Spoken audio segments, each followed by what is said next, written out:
In the end, Jeremiah Fletcher's greatest achievement was not the number of criminals he had helped to convict or the amount of stolen property he had helped to recover. It was his demonstration that systematic injustice could be defeated by ordinary people who were willing to use their unique access and knowledge to gather evidence that professional investigators might never find. The soot that Jeremiah had cleaned from chimneys had told stories of burned documents, incinerated evidence, and destroyed lives. But his willingness to read those stories and act on what they revealed had ensured that the victims of the criminal conspiracy were not forgotten and that their killers faced justice for their crimes. The flues that had been used to hide evidence of murder and corruption were ultimately the same passages that allowed that evidence to be discovered and brought to light. And the man who had spent his career making those passages clean and safe had proven that sometimes the most important work is done in the darkest and most dangerous places by people who are willing to go where others fear to venture. If you enjoyed this incredible tale of hidden evidence and frontier justice, subscribe to our channel for more amazing stories from the American West. In the comments below, let us know what you think about Jeremiah's decision to risk everything to expose the criminal conspiracy. Was he a hero, or did he go too far in his investigation? Click on the video appearing on your screen now to discover another shocking story of ordinary people who uncovered extraordinary secrets in the untamed frontier. Modern historians who have studied the Silver Springs conspiracy have noted that Jeremiah's investigation was one of the first systematic intelligence operations conducted by a civilian in American history. His techniques for gathering and documenting evidence, maintaining operational security, and coordinating with law enforcement authorities were remarkably sophisticated for someone without formal training in investigative methods. The chimney systems that Jeremiah had used to expose the criminal network eventually became tourist attractions, with guided tours showing visitors the hiding places and secret passages that had been used for illegal activities. The house that had belonged to Banker Wellington was converted into a museum commemorating the victims of the torture and murder operations, while Judge Blackwood's former residence became a training facility for law enforcement officers studying techniques for investigating organized crime. But perhaps the most fitting memorial to Jeremiah Fletcher's legacy was the establishment of new legal protections for whistleblowers and civilian investigators who risked their lives to expose criminal activities. His story became a reminder that ordinary people with access to information about wrongdoing had both the opportunity and the responsibility to speak out against injustice, even when doing so required extraordinary personal courage. The chimney sweep who had cleaned more than soot had indeed uncovered secrets that changed the course of frontier justice. His brushes and ropes had been tools not just for removing debris from flues, but for extracting evidence of crimes from the hidden spaces where criminals believed their secrets would never be discovered. Jeremiah Fletcher spent the remainder of his life working as a consultant for federal law enforcement agencies, training investigators in the techniques he had developed for gathering intelligence about criminal activities in frontier communities. His methods were used to expose criminal networks in dozens of other boom towns throughout the Western Territories, resulting in thousands of arrests and the disruption of illegal operations that had been victimizing honest citizens for years. But Jeremiah never returned to Silver Springs, and he never worked as a traditional chimney sweep again. The exposure of the conspiracy had made him too valuable as an investigative consultant and too dangerous as a target for criminal retaliation to resume his original profession. He lived under federal protection for the rest of his life, moving frequently between safe houses and assuming different identities to avoid assassination attempts by criminals seeking revenge for his role in destroying their operations. The techniques that Jeremiah had developed for investigating criminal activities through examination of chimney systems continued to be used by law enforcement agencies for decades after his death in 1891. His methods influenced the development of modern forensic science and crime scene investigation, while his courage in exposing corruption despite overwhelming personal danger became a model for investigators working in dangerous and hostile environments. The town of Silver Springs eventually recovered from the scandal and violence that followed the exposure of the criminal conspiracy, but it was transformed from a lawless boom town into a more stable and law-abiding community. The systematic removal of corrupt officials and criminal enterprises allowed legitimate businesses and honest citizens to prosper, while improved law enforcement prevented the re-establishment of the organized crime networks that had previously dominated the town.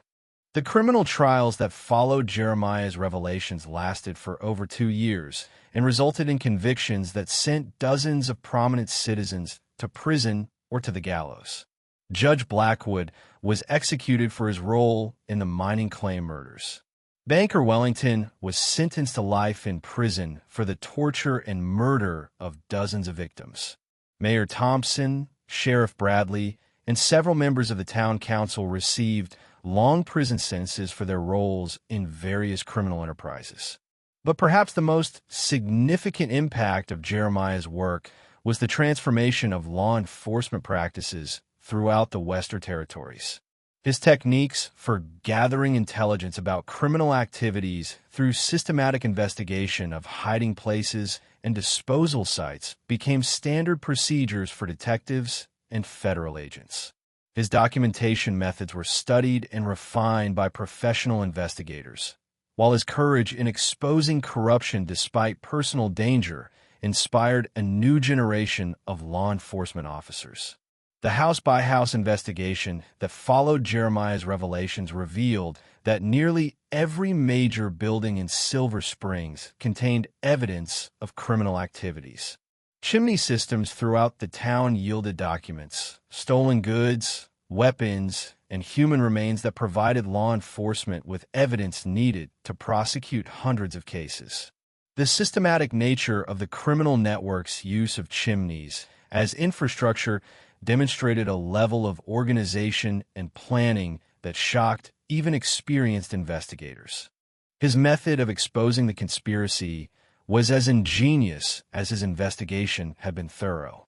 Rather than simply turning his evidence over to law enforcement officials who might be corrupted or intimidated, Jeremiah chose to simultaneously reveal his findings to multiple authorities at the territorial and federal levels, while also ensuring that the information would be made public through newspaper coverage that would make suppression impossible.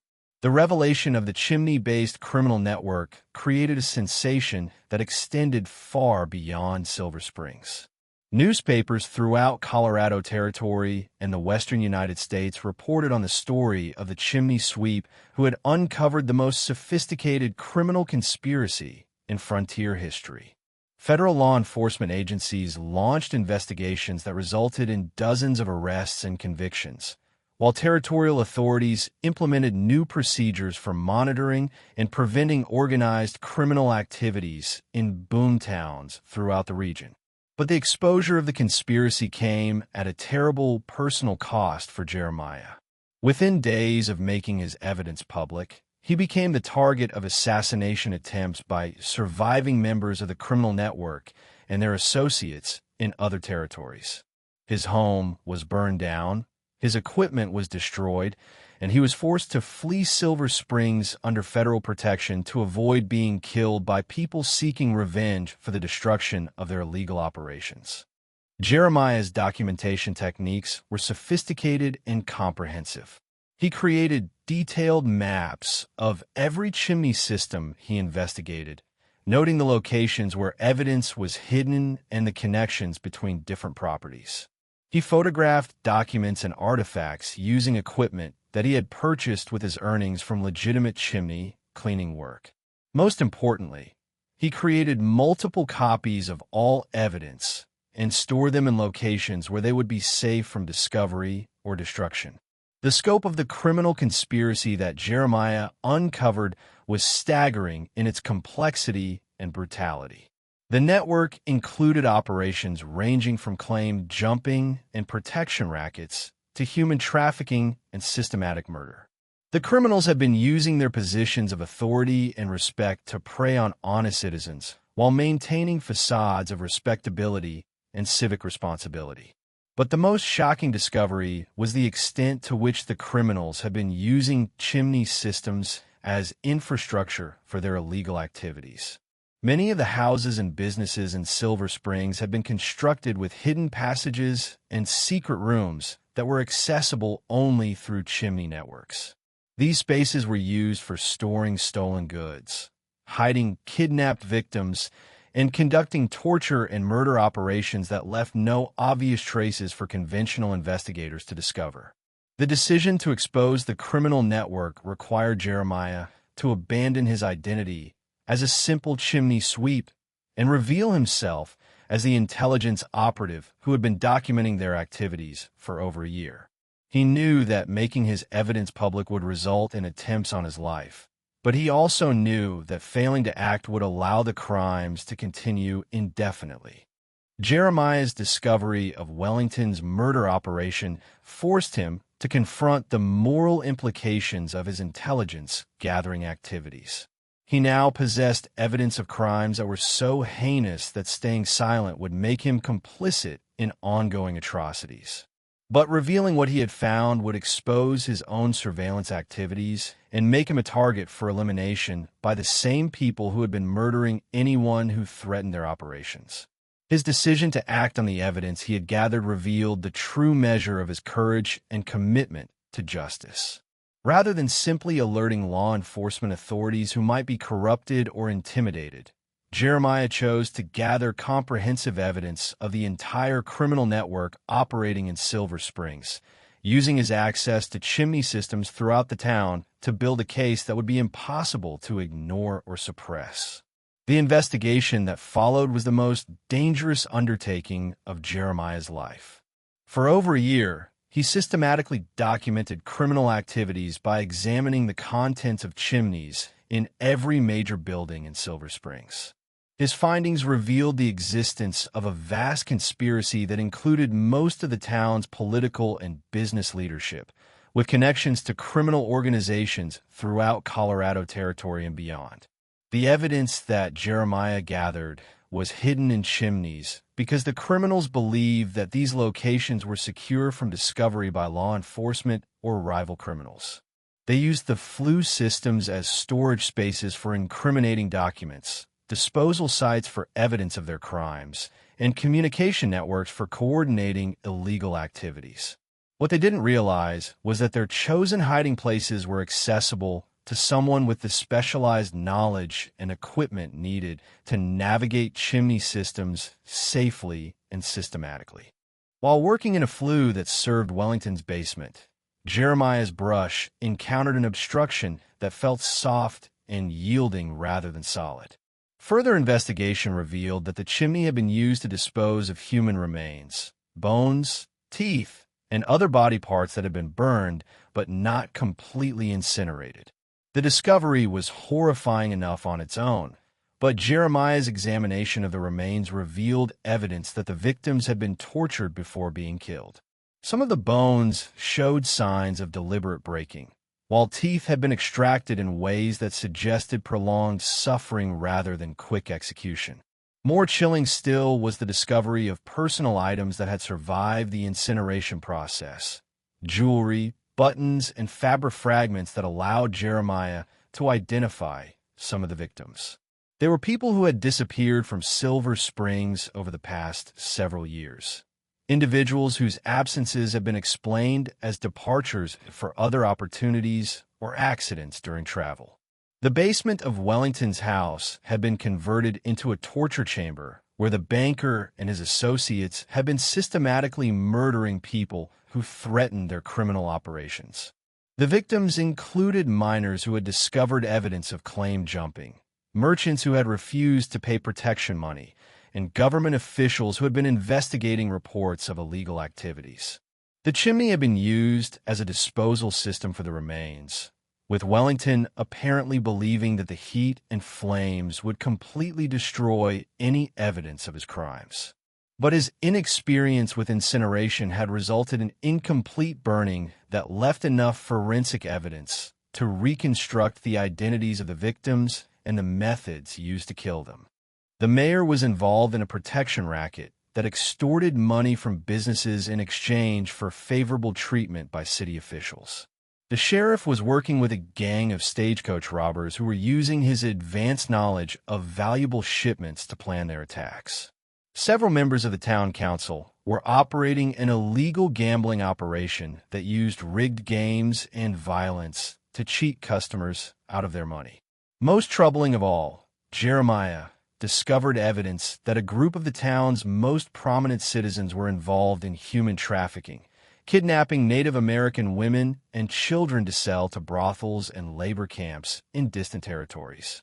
The operation was sophisticated and well-funded, with connections to criminal organizations throughout the western United States.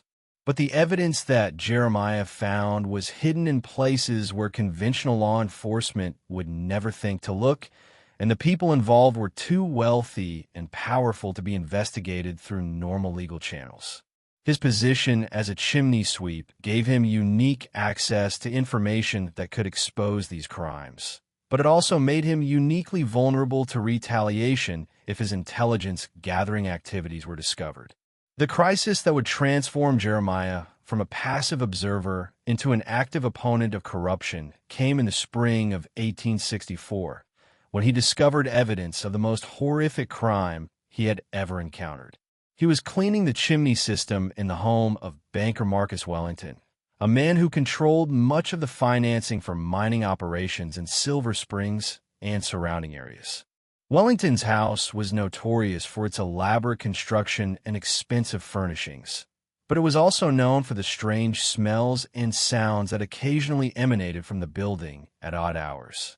His solution was to copy the most important information from the portfolio without removing it from its hiding place, then find ways to alert the targeted miners without revealing how he had learned about the threats against them. The process required several return visits to Judge Blackwood's house, where Jeremiah would work with unusual slowness and thoroughness while secretly documenting the evidence hidden in the chimney. The miners who received Jeremiah's anonymous warnings initially dismissed them as attempts at intimidation or misdirection by their competitors. But when 3 of the men on the list were found dead within a month, all killed in ways that appeared to be accidents or random violence, the survivors began to take the threats seriously and started taking precautions to protect themselves and their claims. The success of Jeremiah's intervention in the mining claim conspiracy gave him a new perspective on his role in Silver Spring society. His work as a chimney sweep didn't just give him access to the homes of wealthy and powerful people. It gave him the opportunity to gather intelligence about criminal activities that conventional law enforcement couldn't detect or investigate. Over the following months, Jeremiah began paying closer attention to the things he found while cleaning chimneys, looking for patterns and evidence that might reveal other criminal enterprises operating in Silver Springs. His discoveries were both extensive and disturbing, suggesting that the mining claim conspiracy was just one part of a much larger network of illegal activities that had infected every level of the town's political and economic establishment. The portfolio contained documents that revealed Judge Blackwood's involvement in a systematic scheme to manipulate mining claims and legal proceedings for personal profit. The judge was secretly working with a group of claim jumpers and corrupt businessmen to drive legitimate miners off their land through fraudulent lawsuits and intimidation, then redistributing the valuable properties to his associates at below-market prices. The evidence was comprehensive and damning, including detailed financial records, correspondence with criminal associates, and maps showing the locations of disputed claims that the judge intended to steal through legal manipulation. Most shocking of all, the portfolio contained a list of miners who had been marked for elimination if they refused to abandon their claims voluntarily. Jeremiah's first instinct was to replace the portfolio where he had found it and pretend that he had never seen its contents. Getting involved in the criminal activities of wealthy and powerful people was a sure way to end up dead, and he had no desire to become a target for men who were already planning to commit murder to protect their interests. But the list of names in the portfolio included several miners who Jeremiah knew personally. Men who had hired him to clean their chimneys and who had treated him with kindness and respect despite his lowly social status. These were honest, hardworking people who were supporting families and trying to build legitimate businesses in a dangerous and unpredictable environment. They deserved to know that their lives were in danger, even if warning them would put Jeremiah himself at risk. But Jeremiah was more observant than his customers realized, and his work required him to pay attention to details that revealed far more about his clients than they intended to share.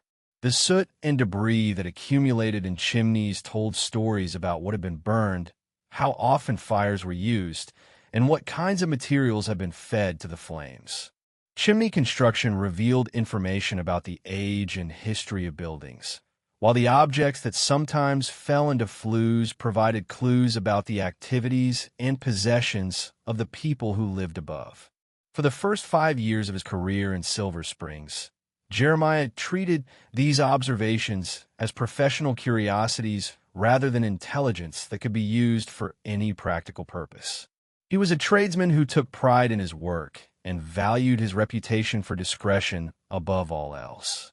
The wealthy families who hired him trusted him to work in their homes without stealing or gossiping, and he had no desire to jeopardize that trust by becoming involved in their personal or business affairs. But everything changed in the winter of 1863, when Jeremiah made his first discovery of evidence that suggested criminal activity among his clients.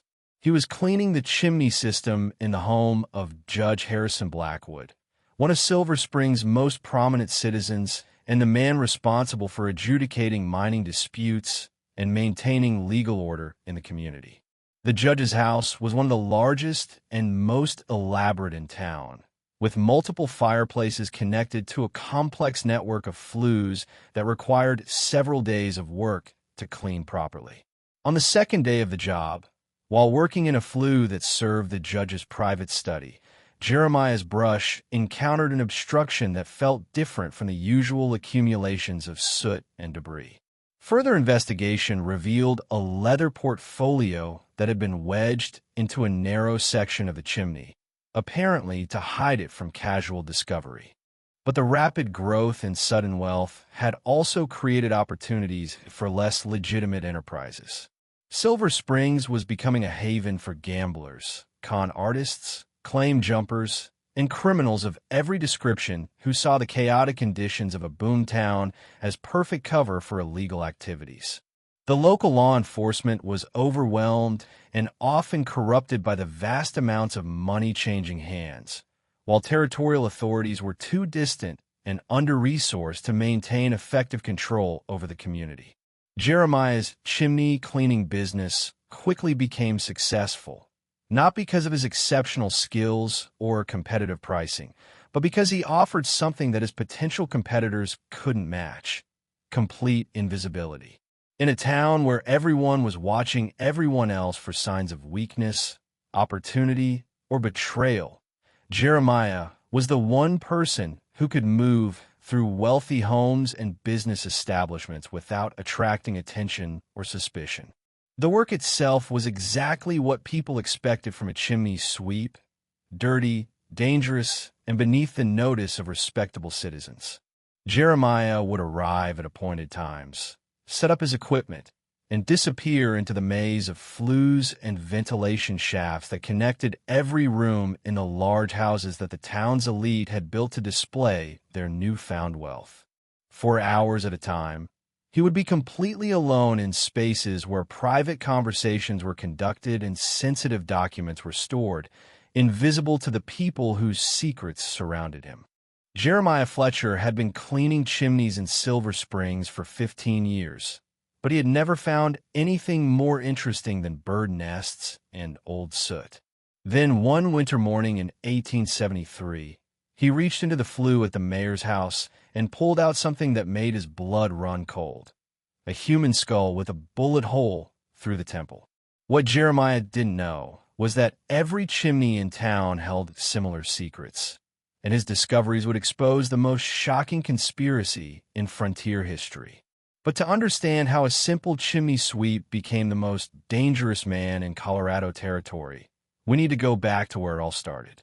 Back to a spring day in 1858, when young Jeremiah first learned that some jobs give you access to secrets that powerful people will kill to protect, and some Soot tells stories that were never meant to be told.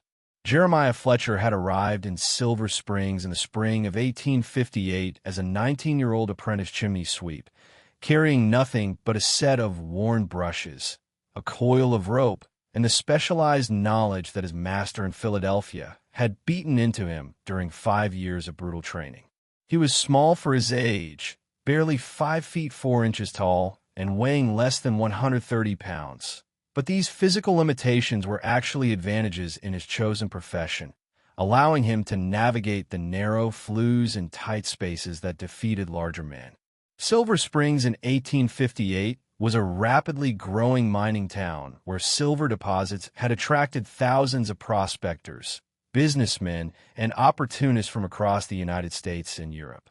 The town's population had swelled from fewer than 200 residents in 1855 to nearly 3,000 by the time Jeremiah arrived, creating a boom economy that generated enormous wealth for successful miners and the merchants who supplied them with goods and services.